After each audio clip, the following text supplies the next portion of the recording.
the love is, of course, those of some MPs with an autocratic regime at that time.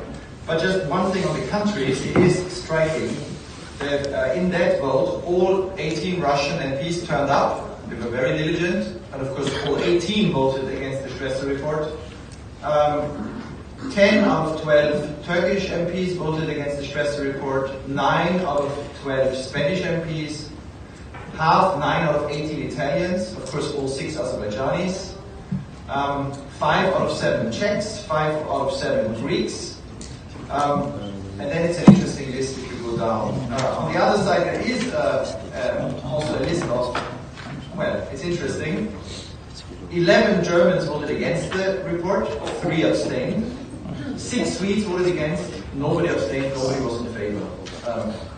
Other countries, well, you find it here. On the money, well, I recommend you read some of our reports and you follow, like, and share stuff. Of course, we know the tip of the iceberg. The truth is that there was never anything like we see now in Belgium. There were never prosecutors except in Italy.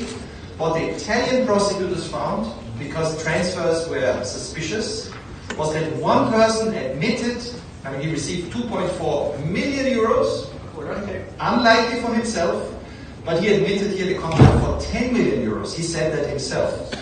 And 3 people were sentenced in first instance, 2 Azerbaijanis and Volonte.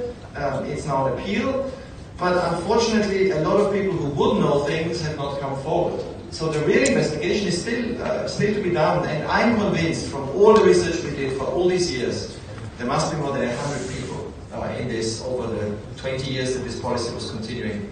And most of them escaped. It was the perfect crime, came away with no consequence.